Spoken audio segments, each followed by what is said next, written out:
asalaamaaleykum mbokki internet Mak TV ñu ngi leen nuyu amaat mbégte àndaat ak yéen comme ni ñu koy defee saa su ne rek di leen toppal information yi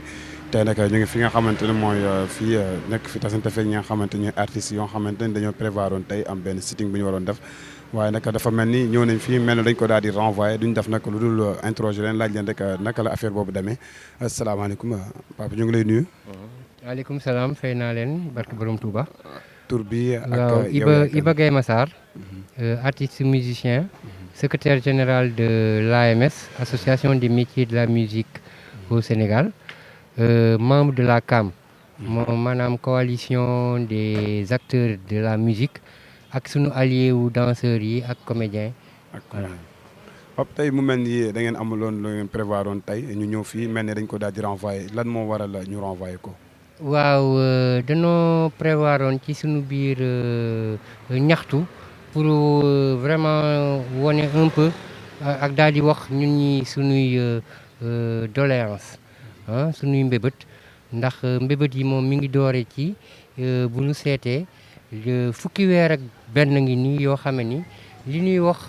les acteurs du spectacle vivant ñi nga xam ni ñoom ñooy musique ñoom ñooy def yooyu techniciens yi managers yi ñi nga xam ni comédiens yi ak yooyu yëpp fukki weer ak benn ngi nii yoo xam ni liggéeyuñu amul dara loo xam ni dugg na ci gafaka gi donc kuy waaj a dee nag féexu daal ni kon dinañu wax conscient nañu bu baax ñun ñëpp xam nañu lan moo xew fi mu nekk ci dëkk bi mbas mi di ñaan suñu borom mu teggil nu ko teggil ko àdduna bi yëpp ñu ni waaye am nañu capacité wu ñëw toog daal di def li ñuy wax benn sitting maanaam dañuy ñëw toog daal di wax suñu kii loolu nag mi ngi départ ci bi arrêté yi génnee ñaari arrêté benn bi jóge ci ministre de l'intérieur beneen bi daal di jóge ci gouverneur ñu ni dañuy tëjaat saal yeeg fépp foo xamee ni suñu bérébu liggéeyukaay la ñoom nag bu ñu nee débit de boisson parce que ci seen loi wu 1984 bi débit de boisson mooy fépp foo xamee ni dañ fay jaay boisson restaurant yi dañ fay jaay boisson booy dem jëli licence bi dañuy bind débit de boisson bu ñu nee débit de boisson nit ñi yaakaar ni baar yi laak yooyu déedéet fépp foo xam ni ñun dañ fay liggéey nee nañu bu mu fa am danse dañ jiital bu mu fa am musique bu mu fa am danse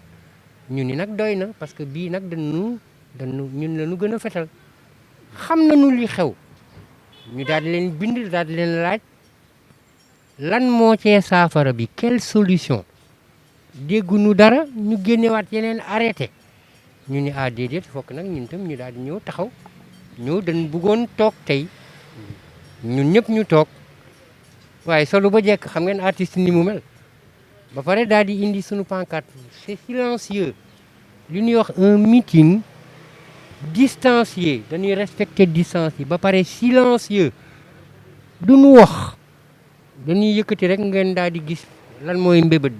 bi après ñu ñibbi léegi biñ ko defee ñu daal di bind lundi ñu dugal ko parce que dañu ni woon 72 heures nga koy def avant ñu dugal ko lundi gaa ñi toog ba mercredi bi ñu nu mënuñu leen ko autoriser parce que dans les délais vous êtes fort clos ci seen làkk laay wax de ñoom maanaam délai bi nu may pour ñu mën a def loolu ñun dugg nu ci ndax dañ ni bu ngeen ko déposé lundi da ngeen war a wàññi altine talaata àllarba alxames donc mbir mi àjjuma ngeen ko waroon a bind ni ko ci ngeen koy def fekk bind nañu ba pare donc da ngeen ko war a bindaat loo tax tey jii dem nañu ñu daal di woo suñu mbokk yëpp ni leen gaañi dañ koy surseoir dañ koy renvoyer tey jii ànd nañu ñun waa kaam yëpp nga xam ne ni am na lu mat 16 associations culturelles yu ci nekk donc gis nga président wu sama instrument mi ngi nii dina wax après moom itam nii secrétaire général u AMA après waa ATSAS techniciens yi ñoom ñëpp ñu ngi nii mais dañ doon ñëw pour wax suñu mbokk yi ni leen du tey ndax tey jii ngeen ko prévoir dafa tey jii comme dañu war a légaliste ku nuy yàkkal ci gaalu xaj bu ñu la fa fekk nga fay lekk donc ñun ñii bëgguñu trouble ni rien dañ ko def légalement dugal nañ ko tey pour le mercredi 23. mercredi 23. 23. même heure même place jeudi la en tout cas le 23. voilà nga xam ni pousse nañ ko ba nga xam ni loolu dootul mën a nekk argument mercredi 23 lay nekk. incha allah mais yéen xanaa du ma déggee ni nga wax mu mel ni dafa nekk loo xam ne dafa métti parce que ku toog 11 mois te liggéeyoo vraiment day impacter sa cadre social mais est-ce que ñoom gouvernement bi tamit amul lu ñu leen defal si diggante bi pour ngeen ko xaw ko suqali ko tuuti. li ñu defal wax nañ ko ñun clairon nañ ko fépp ba ñëpp xam ko moo doon aide Covid boobu ñu daal di indi woon. nga xam ni boobu des na ñeenti fan pour ñu tabaski ku ci nekk ci ñun ñu daal di ñëw daal di la jox 127 500 francs am ñoo xam ni 126 450 am ñoo xam ni jotuñu dara te ñi jotul dara ñoo ëpp bu nu nee dañuy jox nit ñi 3 milliards pour toute la culture 3 milliards boo jëlee 100 000 personnes yu cay liggéey te ñun ëpp nañu loolu fuuf. xam nga ni on est 500 000 personnes dans la culture mais 100 000 personnes ku nekk 30 000 francs lay am c'est-à-dire que ña toogoon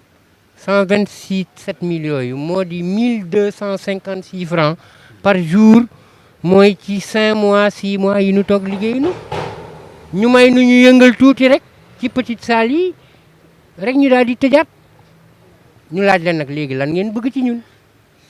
quelle solution ñun loolu la laajte. ci sama gaañ yi man maay genre nit boo xamee ni ay sutura yooyu booy wax dëgg du affaire du sutura sama gaañ yi famille yi disloqué nañu soxna yi ñibbi nañu seen kër doom yi feebar nañu kenn mënul liggéey kenn mënu leen faj école ubbi na fi mu nekk nii kenn mënu leen yóbbu ñu jàngi yére waxi noppi lekk gi moom quotidiennement ay dëbb tabaabal la courant waxi noppi ñii génne nañ leen seen loyer ba pare li ci gën a grave mooy ci wàllu musique de ci li ma xam sama gars ñi ngi jaay seen instrument c'est-à-dire le moyen de production lui-même est vendu. kon dafa mel ni seen activité daal day mel su ma la déggee dafay waaj a dee. gis nga bu ma doon wax tubaab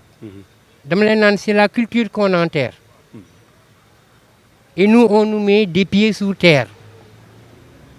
Mais nous n'allons pas nous laisser faire. Et nous n'allons pas nous taire. Ok, merci. Ouais, c'est dans le dialogue. Nous, nous, musiciens, nous. Dorantewunu.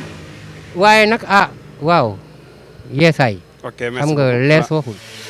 Bon, maa leen di nuyu leen sant bu baax yéen ñi nga xam ne tey jii yéen a ñëw fii ngir tàllal ñu seen i micro man la El Hadj Cissé président bu Sama Instrument. Vous savez le problème mooy que ñoom motif bi nga xam ne ni moom lañ ñu wax dañ ne ñu ne maanaam comme ni ko père Iba waxee instant bi nga xam ne ñu ngi dugal suñu demande bi dafa juste de trop maanaam su fekkente ne dañ def tey marche bi tey sitting bi tey maanaam du légal ñoom c'est-à-dire ñun loolu la ñu wax. Le problème mooy boo gisoon aussi ñun ñu ñëw fii pour def sitting bi c'est parce que dañu seetlu ne depuis que Covid bi ñëw ba léegi. boo xoolee secteur mais ñoom motif boobu rek la ñu wax temps bi kese. waaw ñoom temps bi rek waaw temps bi ñoom si temps bi lañ taxaw parce que boo gisoon ñu bëgg a def aussi sit-in bi c'est parce que. Covid bi nag ñu waxuñu dara si Covid bi rassemblement beeg. waaw mais mooy loolu parce que loolu xam nga loolu moo indi motif bi nga xam ne nii moo tax arrêté bi génn arrêté bi nga xam ne nii moo tax ñun ñu ne ñun duñu liggéey parce que boo gisoon ñu ne dañuy sit-in c'est parce que ñoom dañu génnee benn arrêté boo xam ne nii dafay wax ne ñun waruñu liggéey. maanaam ñëpp ñu ngi liggéey ñu gis ne ñun fii Sénégal ñëpp ñu ngi liggéey maanaam ñu ne ñëpp liggéey leen takk seen ay masque non ñun ñoom ñu ne ñu toog leen seen kër yi c'est-à-dire loolu moo tax ñun aussi mënuñu nangu loolu. mais tamit du ma jël parti mais dañuy waxtaan rek. Est-ce que tamit cohérent wul le fait que rassemblement yi nga xamante ni mu ngi am ku xam musique ak activités yi si am yëpp est-ce que tamit du xaw a xel du mën a nangu li ñuy wax tamit. waaw mais xel mënul nangu loolu parce que am lu tax. 14 mars bi Covid bi duggee ñun ñooy ñi nga xam ne nii ñun ñoo njëkk a toog liggéeyuñu ci diggante loolu nekkuñu fi Covid bi muy dem ay pic di yéeg di dem na fi ba ay 200 te pourtant ñun boobu liggéeyuñu léegi lan moo tax léegi ñoom ñu bëgg a xalaat ne tey jii ni kon Covid bi maanaam ci musique la nekk ci musicien yi la nekk loolu mënul nekk parce que ñun booba léegi ñun liggéey ñu te booba léegi aussi Covid bi mi ngi yéeg di wàcc moo tax aussi artistes yi ñoom ñu ne non loolu wax dëgg yàlla aussi mënul nekk Covid bi mën nañ ko dem xool feneen yow li ngay wax ni tey jii nii boo xoolee boo demee ci amphi yi nekk moo nekk université mais ñaata élèves lay def xoolal transport bi tataay boo ci duggee dañ koy duy ba duñ mën a tëj sax buntu bi mais ñooñu ñoo gën a mën a tàncaloo beneen bi mooy ñun ñoom dañu laaj sax protocole sanitaire boo xam ne ñun dañ ko def ñun mën nañ jouer di takk suñu ay masque mën nañ di jouer aussi di respecter distanciation yi tey jii da ngay xool lu mel ni tey jii ñu ne grand théâtre 1800 places lay def ñu ne dañuy ubbi saal yu ndaw yi sax tëj saal yu mag yi li lay wax ne ñoom seen xam-xam léegi dafay def parce que saal yu mag yooyu tey jii mën naa ne si la nit ñi mën a gën a sax respecter mesures yi ñuy wax donc mën naa ne kon ñoom peut-être li ma gis mooy ñoom daal dañu yor seen benn affaire boo xamee nii c'est-à-dire fu ñu dem bu ñu demee ci commerçant yi ñoo leen noonu du fii parce que commerçant yi dañ leen waxoon rek dimanche yi rek dañ koy tëj pour raxas marché yi te dañoo bañ bu ñu demee ci commerçant yi ñoo leen du fii yoo du fii ñu dem ci circulation ci transport yi ñoo leen du fii fu ñu dem ñu leen du fii ñu ñëw ci musiciens yi jël ko sànni leen ko jébbal leen ko c'est-à-dire ñun affaire bi aussi noonu lañ ko gisee daal. te daal fas yéene wu leen nangu loolu. non mënuñu nangu loolu parce que mu tax. ñun aussi ay nit lañ di liggéey dëkk ci dëkk bi. boo gisee ñu bëggoon def sitting fii ci place de la nation dañ bëggoon ñëw fii aussi woon nit ñi ne aussi ñun ci nation bi la ñu bokk. est-ce que comprendre te li mënul yenewul maanaam tey ji am na secteur yoo xam ne nii benn weer rek boo ko toogee fayoo leen ñu génn ci mbedd mi ñun ñu bëgg ñu tëj ñaata mois 9 mois ñu ngi toog liggéey ñu mais ñun dañu yor ay jabar. tey jii ñoom ubbi nañ école yi ne école nañ dem jàngi mais tey ñun dañuy ay doom yoo xam ne dañuy xëy dem di jàngi ji école ñun léegi doom yooyu noonu war a dem jàngi nga ne seen papa yi ak seen yaay yéen toog leen seen kër yi mais léegi après ñooñu moom nañ waxante dëgg mais fu ñuy jëlee xaalis ñoom bu ñu faylee seen doom yooyu ñu ne marché yi mën nañ leen ubbi marché yi ban xoolal façon tàncaloo bi nga xam ne moom moo nekk ci marché yi léegi ñun suñu jabar yi ban xaalis lañ leen di jox aussi pour ñoom ñu war a mën a dem marché parce que ñun nee nañ ñu toog leen seen kër yi liggéeyu leen mais nit ki mënoo ko téye ne ko toogal sa kër ba pare te doo ko te joxoo ko lu mu lekk ñun laajuñu leen sax ñu jox ñu lu ñu lekk wala dara ñun xam la lañ bëgg mooy que ñu jox ñu bàyyi ñu liggéey. léegi qu'est-ce que vous comptez faire maintenant? bon ce qu'on compte faire mooy lenn tey jii ñoom nee nañ ñu carrément sitting bi mënul nekk tey boo gisee ñu ñëw fi tey sax parce que ñun ay responsable lañ yoo xam ne aussi dañ fi woowoon nit ñi te xëy na Sénégal ñëpp xëy na artistes yi ñu bari am na xëy na am ñoo xam ne yoruñu ay téléphone smartphone yoo xam ne nii xëy na mënuñ nekk ci réseaux sociaux yi wala yooyu xam ne affaire bi dañ ko pousse ba le 23 bon ñun ñu ne en tant que ñun ay responsable nañ ñëw fii toog xaar fi suñu ay membres bu ñu ñëwee ne leen affaire bi kat reporté wuñ ko mais dañ ko dañ annulé wuñ ko mais dañ ko reporté c'est-à-dire dañ ko pousse ba le 23 le 23 nag comme ñoom nee nañ diggante bi ñu dugal affaire bi dafa gàtt maanaam dafa gàtt léegi nag fii ak le 23 léegi ñu xool ñaata fan moo si nekk. waaleykum salaam. man moom Moustapha Ndiaye laa tudd. Moustapha. yor secrétaire généralu association bi yor manager artistes yi. xam nga association bi yor manager d'artistes yi nekk Sénégal donc association bi tudd AMA. donc comme ni ko gars yi waxee tey c'était le rendez-vous pour que industrie culturelle bi.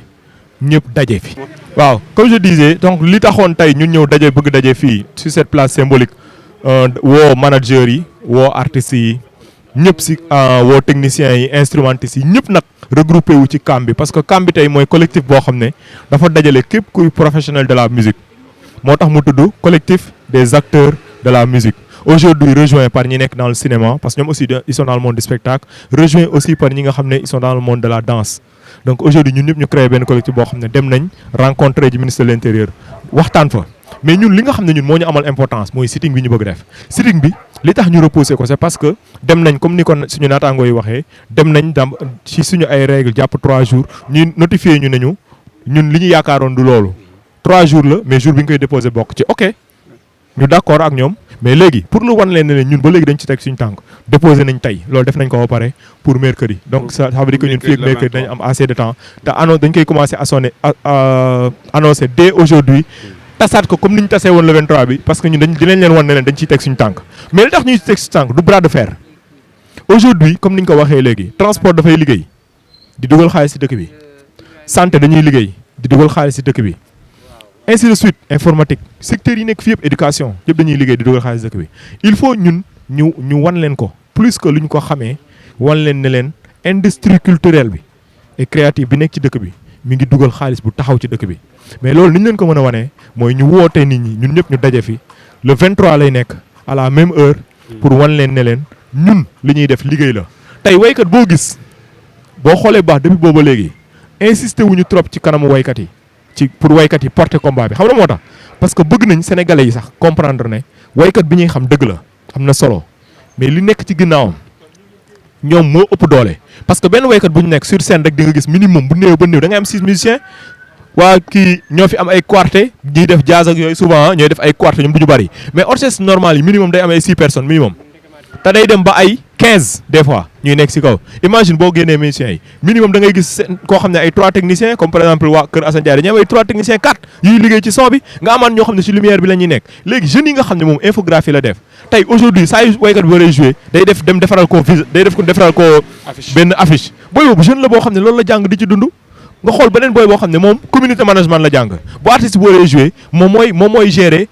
communication bi gérer promotion bi ci réseaux sociaux yi kooku loolu la jàng bëgg ci teral léegi ñooñu ñëpp nga ne leen d'un seul coup ndax Covid bi yéen bàyyi leen seen liggéey au même moment ñoo xam ne ñooñu gën a nit ñi ñoom ni ñuy regroupé woo moo pire nga ne ñooñu nañ liggéey c'est parce que dañ ñu respecté wul loolu mooy dëgg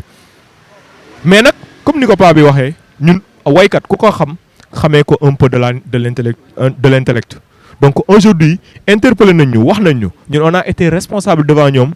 comme ni ñu interpellé parce que nekkuñu fa woon ñun ak ñoom ñuy xëccoo dañoo waxtaan ci xel looloo tax ñu am lu ñu bàyyi mais comme le 23 bi dañ ci teg suñu tànk pour une raison très précise on a envie de montrer que l'industrie culturelle de ce pays fait partie de liy développer dëkk bi ak ba pare ay jeunes lañ il faut que espoir boobu bu ñu leen ko retirer et c'est important. ak cas yi nga xamante ni muy Covid bi nga xamante ni moom moo waral lii yëpp tey ñu gis ni tey muy commencé di yokk du jour au lendemain muy gën a yokk est-ce que am ngeen njort ñu autoriser leen marche bi wala sitting bi nga xamante ni moom ngeen bëgg a def. ñun dañu bokk ci ñuy liggéey. dañ ci bokk ci ñuy liggéey pour mu wàññeeku mais dañu bokk ci ñi ñu war a liggéeyee ndool pour mu wàññeeku. parce que aujourd'hui culture moom mooy dafa nekk un moyen de communication boo xam ne un support qu'on peut utiliser pour faire de la promotion de la communication de la sensibilisation ça a toujours été comme ça palu bi ay jamono jaaxaloon na monde bi jaaxaloon na Afrique c'est les artistes qui se battent pour mu wàññeeku sida ay jamono compliqué woon na et je prends que 2 exemples yooyu aujourd'hui corona bi mu ñëwee prip waykat yi ñoo njëkk ñëw jël monde culture bi te boo waxee waykat son booy def studio ingénieur dañuy intervenir waykat mooy dem way du génne benn son ñu di koy teg ci rajo yi mais aujourd'hui manager bi da ciy liggéey son bi instrumentiste dañ ciy liggéey bu ñu ko defee lan lañ def ça veut dire que c'est l'industrie musicale aussi moom ñooy liggéey pour promotion bi tey li gënoon tama jàppoon ne loolu mooy yoon waroon nañ mën interpeller artistes yi ne leen ok cas bi gën na critique de qu'est-ce que vous pouvez faire ñun la ñu defoon ñu def ko ba pare defaat lu ko raw. mais tey gis nañ ko Noël ku xam décembre xam activité yu bëri si wàllu musique science la ñuy gën a seen programme yi si lay gën a ëpp. Noël bi wala sax décembre bi moom mooy nekk mois préféré artistes yi. spectacle yi mu mel ni sax li leen gën a excité loolu si la bokk. mais tamit est-ce que le 23 même bu ñu leen ko autorisé dina xaw a jàmp. waaw mën na jàmp mais loolu du nekkul le combat ce n'est pas un problème nekkatul problème de décembre ou pas décembre le problème de droit de travail la le problème de li ñu moom ñun. ñu def ko parce que investissement au décembre bi c'est peu une personne ne peut pas investir ay 3 millions nga xëy arrêté ko boo ko arrêté même les gens qui étaient dans la fougue di préparer affaire bi sax ñooñu dañuy décourager donc ça veut dire que aujourd'hui même si on le fait le 23 les gens amatuñu kii boobu mais aujourd'hui li am solo mooy 23 bi ñu luy parce que bu ñu autorisé woon décembre ba pare le janvier ñu tëj ko fin du mois janvier comme li El Hadj di wax day am xaalis lan la ñuy fayee suñu location bu ñu ko defee lan la ñenn ñi di fayee seen courant seen électricité seen internet ainsi de suite parce que c'est de l'industrie culturelle mooy comme li may wax y a des charges qui sont là xam nga donc aujourd'hui li yoon mooy ñu bàyyi ñu liggéey mesures barrières yi si ñun la gën a évident wee parce que on a des espaces contrôlables il faut ñoom ñu xam loolu tey je pense que si waxtaan bi fa génn démb wane nañ ne conscient nañu si loolu mais problème bi mooy li ñu indi ñun tamit benn moment en tant que responsable on est allé dans le même sens que ñoom mais pas au détriment de li ñu bëgg parce que ñun li ñu bëgg mooy liggéey te inch'Allah on va essayer de continuer cette discussion entre ñun ak état bi mais aussi à prendre conscience que ne ñoom ñu prendre conscience que ne liggéey bi c'est une impératif loolu du lu ñuy négocier wala yooyu dañ ko war a def après nag ñu waxtaan ak ñoom ba trouver yeneen solution par rapport ak nu ñuy sensibiliser population bi ba nga xam ne aussi dañuy conscient que ne feebar bi mi ngi fi incha allah. léegi pour terminer rek yéen kañ leen xamaloon ni sitting bi tey mënul am tey. kañ leen xamal non ñun kañ mercredi ñun mercredi si guddi démb la woon je sais pas démb defe naa démb la kii bi ñëw daal démb daal lañ jot notification bi Daniel aussi jot notification Daniel Gomes nga xam ne moom mooy coordonnateur bi muy président AMS moom aussi mu jot notification commissariat bi mu koy wan ne ko ñoom autorisé wuñu affaire bi et que moom aussi c'est sa responsabilité personnelle la ñoom seen yoon newul ci camp bi ñoom Daniel Gomes la ñu kii ça aussi bokk na ci loo xam ne parce que affaire bi du Daniel Gomes c'est la CAM ay association responsable lañ donc loolu aussi bokk na ci loo xam ne bëgguñu ko woon def mais on comprend que comme ni ko Paa bi waxee moom mooy suñu personne morale mais aujourd'hui c'était important aussi ñun tamit ñu tenir compte de ça parce que on est ñun ñëpp dans le même bateau on peut pas dire que diw moom mooy responsable wala yooyu ñun ñëpp ñun ñooy responsable parce que li ci am solo mooy li ñu bëgg rek mooy liggéey ñun compliqué wu ñu depuis la nuit des temps on l'a dit au ministre de l'Intérieur musuñu gis ñoom même génération yi ñi jiitu fu artiste taxawee di def contestation ñoom ñoo ñu yëgg ñoom ñoo ñu ci njëkk bu baax a baax mais musuñu ko gis histoire boobu mu notifié gu ko donc ça veut dire que c'est important li ñuy kaas dafa am solo. C'est important. Bon. Ok, merci beaucoup. Merci à vous.